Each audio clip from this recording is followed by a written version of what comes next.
Maimonides, the Rambam. Moses Ben Maimonides, this is in parentheses, Moses Ben Maimon, known in rabbinical literature as Rambam, from the acronym Rabbi Moses Ben Maimon, from 1135 to 1204. A rabbinic authority, codifier, philosopher, and royal physician. The most illustrious figure in Judaism in the post-talmudic era, regarded by many of the greatest Jewish philosopher of the Middle Ages, and one of the greatest of all time. He was successful in bringing four cultures, Greco-Roman, Arab, Jewish, and Western, together in one person, and in doing so remains one of the most influential religious philosophers of the intellectual world. His teaching influences other faiths as well as Jews. However, it is his commentary on Jewish texts that mark him out as one of the most influential and important Jews in history. He wrote 3 major essays on Jewish law, the most famous being The Guide for the Perplexed. And each of them is still regarded as hugely important in Jewish philosophy. This monumental work laid the foundation for all subsequent Jewish philosophic inquiry known as Chakirah, and stimulated centuries of philosophical Jewish writing. His large 14 volumes work, Mishneh Torah, to date holds canonical authority in regard of the codification of Talmudic law. That was from the Jewish Virtual Library on the internet, The Famous People, and the BBC. Rambam says in chapter 12, paragraph 2 of the laws concerning King Moshiach, our sages taught there will be no difference between the current age and the era of Moshiach, except our emancipation from subjugation to the Gentile kingdoms. The simple meaning of the words of the prophets appears to imply that the war of Gog and Magog will take place at the beginning of the Messianic age. Before the war of Gog and Magog, a prophet will arise to rectify Israel's conduct and prepare their hearts for the redemption, as it is written. Before I go any further, there will be no war of Gog and Magog. Period. I am Moshiach. This is the era of Moshiach. And in addition, I'm not here to rectify Israel's conduct. And I would like to think I'm preparing their hearts for the redemption, because it is here.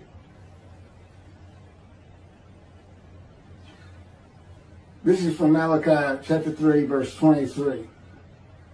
Behold, I am sending you Eliyahu, which is Elijah, before the advent of the great and awesome day of God. He will not come in order to declare the pure impure, nor to declare the impure pure. Nor will he come in order to disqualify the lineage of those presumed to be of flawless descent, nor to validate lineage which is presumed to be blemished. And I agree. Rather, he will come in order to establish peace in the world. As the above prophecy continues, Malachi 3, verse 24, He will bring back the hearts of the fathers to the children. And that is incorrect. I don't come here to bring peace or have the world come to peace or to establish peace in the world. No one can do that. Humanity will never be at peace. It's just not what man is. It's not how things have ever worked. Elijah does not come to establish peace in the world. And again, God dictated this to me. I didn't come up with all this on my own.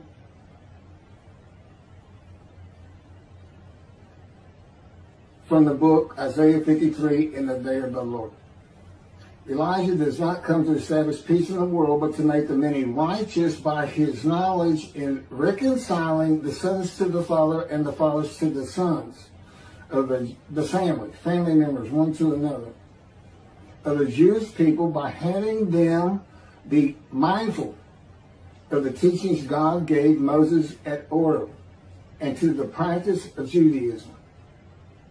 Okay, be mindful. That's an amendment to the first, the covenant between God and the Israelites given by Moses. It's just an amendment because they had to have strict compliance with 100% of the Israelites agreeing to that they would all abide by it. Today he's saying be mindful, and he's also saying it doesn't have to be 100% of the people, those who heed and revere and esteem his name. And he knows it's not going to be all of the Jews, notwithstanding the fact he has forgiven their sins and remembers their iniquities no more. And to be a messenger of the new covenant with sin forgiveness. That's why it's new. There's an amendment to it, and in addition to it is sin forgiveness. That's the only difference. I will be your God and you will be my people. That's the covenant. And it's never changed. It's never gone away. It's new only in the sense that there's been an amendment to it, and in addition to it, and it's a ratification and confirmation of the covenant at Mount Sinai. Or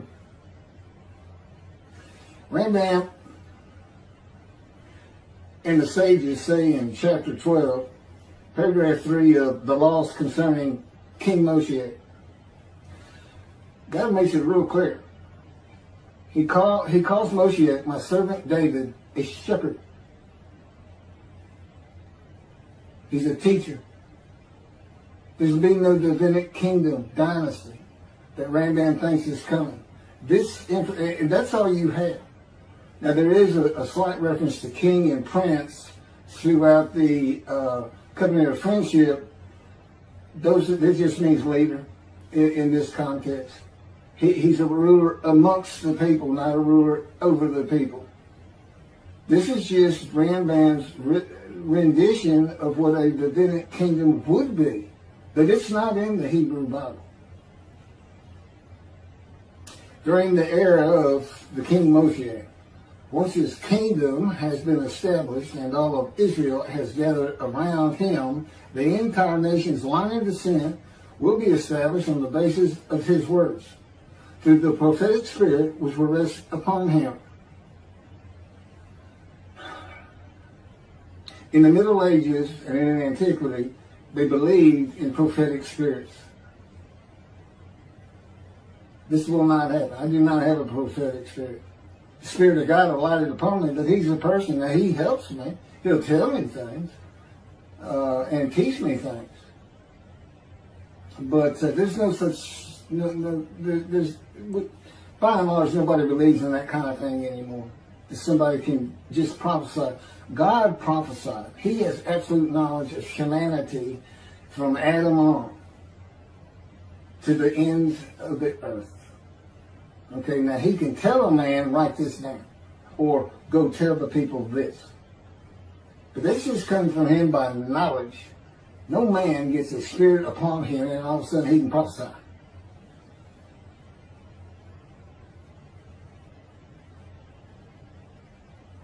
So no, the end-time nation's line of descent is not going to be established by anybody, including not myself, and I am Moshiach, or God himself. So that's just not going to happen. As it is written, he shall sit as a refiner and purifier. He will purify the lineage of the Levites first, stating that this one is a priest of defined lineage, and this one is a Levite, a divine lineage. Rambam basis for this belief is a verse in the book of Ezra, chapter 2, verse 63. The governor said to them, they shall not eat of the most holy things until a priest arises who will wear the Yom and the Tamim. From this verse, one can infer that the genealogy of those presumed to be of unquestioned priestly and Levitical lineage will be traced by means of the prophetic spirit, and those found to be of such lineage will be made known. He will define the lineage of the Israelites according to their tribe alone, i.e., he will make known each person's tribal origin, stating that this one is from this tribe and this is from another tribe. It's not going to happen. And he's talking about Moshiach being the purifier. He got that wrong too. He shall sit as a refiner and purifier from the first paragraph, chapter 12, paragraph 3 is not Moshiach. God purifies and refines. And he comes with Elijah and the angel of the covenant that you desire. Rambam says the prophetic spirit will rest upon the anointed one. The prophecy of the Hebrew Bible, the prophecies of God. I just gave you my summarization of before I read this, of what I'm about to reread. The difference is, this sounds better, and this is what God dictated.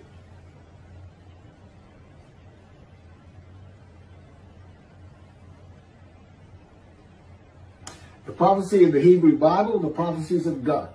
David does not have a prophetic spirit. While prophetic spirits were a common belief in the ancient age and Middle Ages, that is not true for the age of reasoning and information.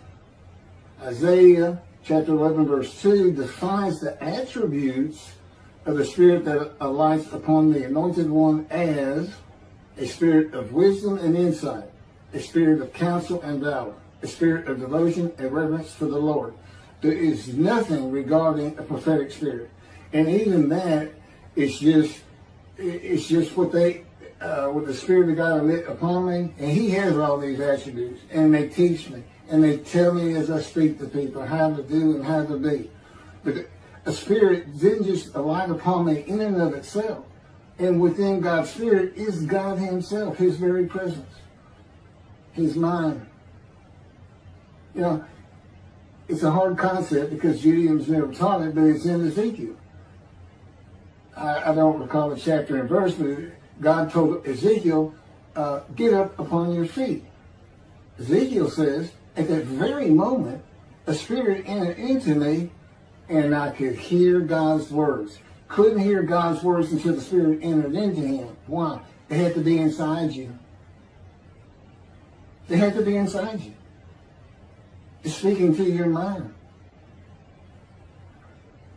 God doesn't have a mouth or tongue. You know, he can, within me, he can make me sense, perceive that this is where his presence is. And that is where the words are coming from. As though to my ear, even though it doesn't really seem like my ear, but it does seem like it's coming from over here, or over here, wherever he wants to do it. Spirit enters into you, and God is in his spirit. And this is Malachi chapter 3, verse 2 through 5. But who can endure the day of his coming? And who can hold out when he appears? For he is like a smelter's fire and like fuller's lye. He shall act like a smelter and purger of silver. And he shall purify the descendants of Levi and refine them like gold and silver. So they shall present offerings in righteousness. Then the offerings of Judah and Jerusalem shall be pleasing to the Lord, as in the days of yore, and in the years of old. But first I will step forward to contend against you, and I will act as a relentless accuser against those who have no fear of me. This is God, and not David or Elijah. It's God. And what does he say? I will act as a relentless accuser. He says when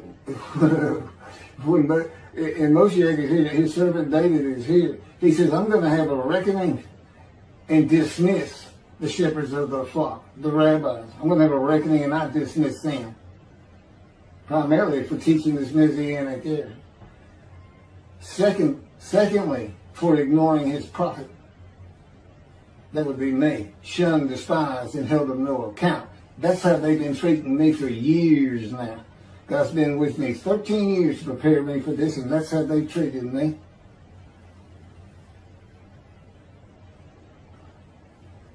In Hebrew writing, it is common to express the same idea twice. Okay, God's telling me to move on. I don't need to hear that. It just had to do with smelting and this and that. In Malachi 1 and 2, the priesthood has been defiled. They offered polluted offerings. They have turned from God, refused to listen to him, and they profane God's covenant. They disregard God's ways. This is in quotes from Ezekiel, well, it's in quotes anyway. Those who have no fear of me would be the priestly tribe of the Levites, and not pertaining to genealogy or tribal lineage, but to Ezekiel 34. Thus said the Lord God, I'm going to deal with the shepherds. I will demand a reckoning of them for my flock, and I will dismiss them from tending my flock. It's Ezekiel chapter 34, verse 10. Then I will appoint a single shepherd over them to tend them, my servant David. Again, that's Moshiach. He shall tend them. He shall be a shepherd to them. Not a king.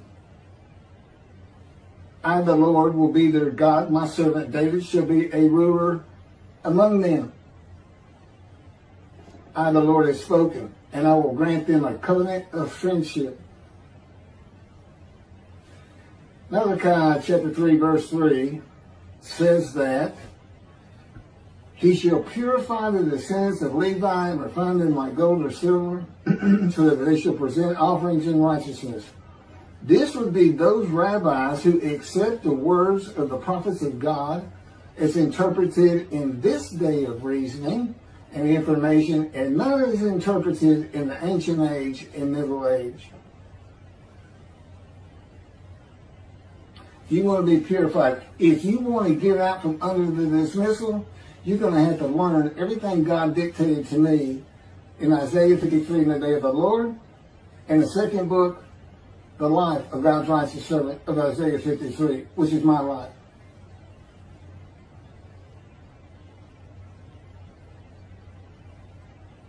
That'll purify you. That'll get you back on the scroll of remembrance. You can see the heaven God is creating. The name Israel still ain't there. The era of redemption, restoration, and exaltation versus the day of the Lord, as found in the book. Rambam and the sages interpreted it as a prophecy that Moshiach, with a prophetic spirit, will determine the lineage of the priests and Levites from a verse in the book of Israel. I've covered this. Anyway, the governor said to them, they shall not eat of the most holy things until a priest arise who will wear the Urim and Thummim. This has nothing to do with genealogy of Levites today or purification and refining, or a prophetic spirit on Moshiach. This is not a prophecy of a high priest arising. And it is not Moshiach, but an answer to those that could not prove they were Levites when the verse is put into its proper context.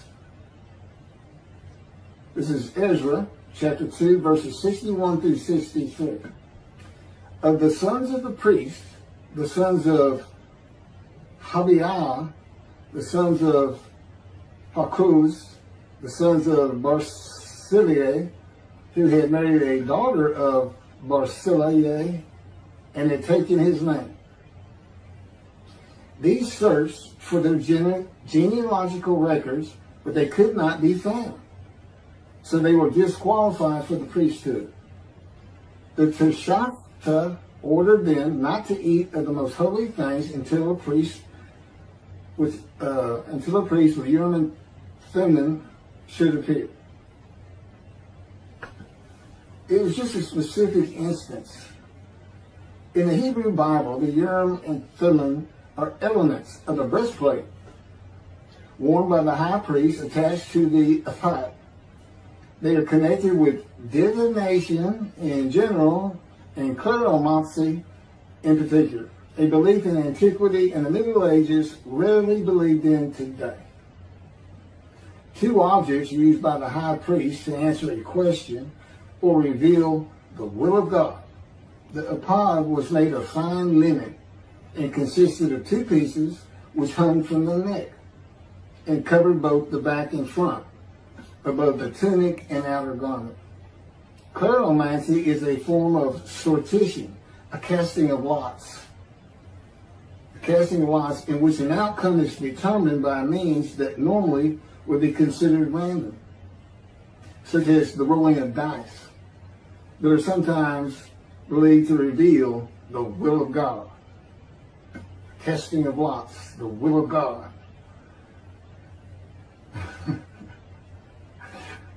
This is not believed in today.